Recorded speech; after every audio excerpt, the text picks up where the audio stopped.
He was born into palaces of marble, but raised in the shadow of a crumbling empire.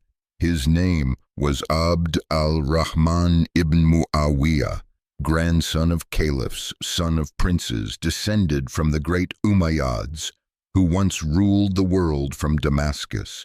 But unlike the others, his blood ran in two rivers: his father, an Arab noble, son of the caliph; his mother, a fierce Berber woman, daughter of the desert tribes. From birth, he was both sword and flame, raised among scholars and warriors, fed poetry, politics, and prophecy.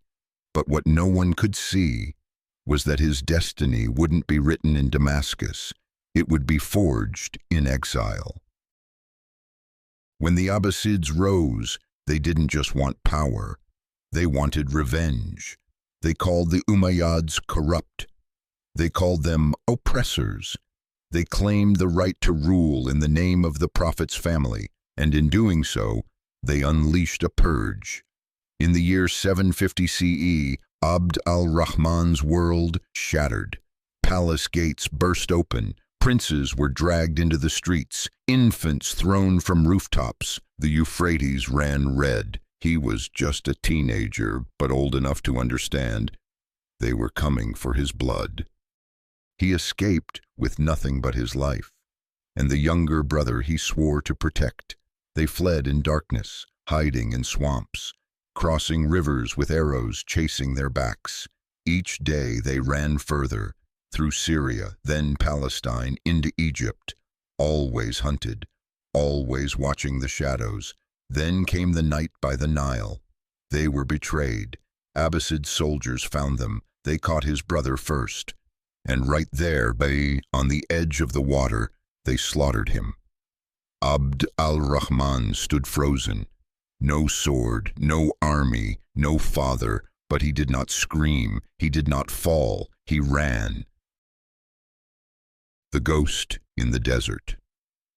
For 6 long years he wandered through the Maghreb. He hid in Berber villages, fought for scraps among warlords, lived among those who would have called him a stranger, but inside him grew a fire no storm could kill. He was not just surviving, he was becoming something else. He saw what empire looked like from the bottom. He learned the tongues of tribes. He studied the chaos that followed the fall. And when news came from across the sea of a land called Al-Andalus, torn by rebellion, ruled by weak men, he saw it, a broken world and an opening, the return of a bloodline.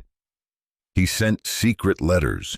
He reached out to old soldiers, former allies, to those who still remembered his family's name.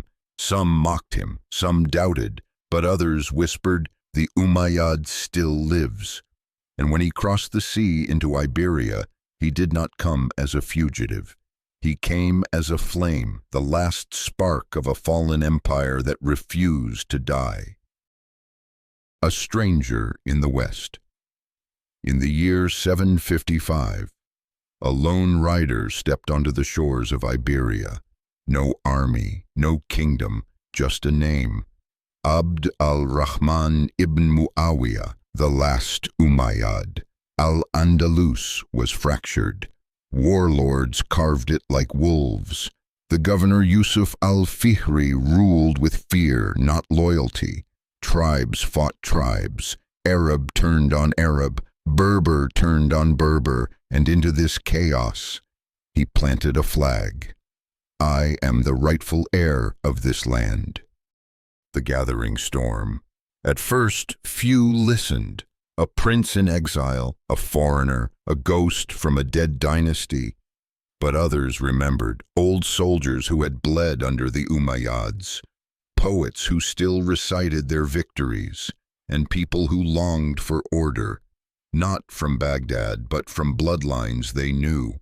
Slowly, surely, they came, Berber warriors, Arab tribesmen, and mercenaries who cared only for conquest. He built an army not of loyalty, but of vision. He was not like the others. He didn't beg for the throne, he came to take it. In 756 the war began.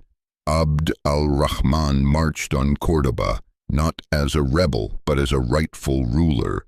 Yusuf al-Fihri met him with thousands, more men, more weapons, more allies. But Yusuf lacked what Abd al-Rahman carried: purpose.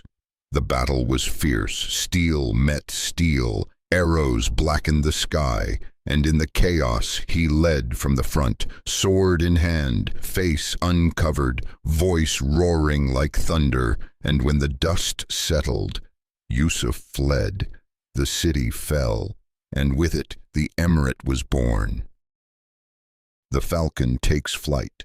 He entered Cordoba not as a conqueror, but as a builder. He didn't call himself caliph, not yet. He was emir, a prince, not of Baghdad, not of Arabia, but of the West, of Al-Andalus. He restored order, he repaired mosques, he planted orange groves and built palaces, and slowly he turned a war-torn province into the beginning of a golden age. The Empire of the Exile. Abd al-Rahman ruled not with fear, but with fire and vision. He transformed Cordoba into more than a city. It became a symbol of resilience, of rebirth, of what exile could become. When led by a man who refused to kneel, he built the great mosque, its arches a song of stone, its light a whisper of paradise. He invited scholars from Persia, Egypt, North Africa. Poets recited in 3 languages.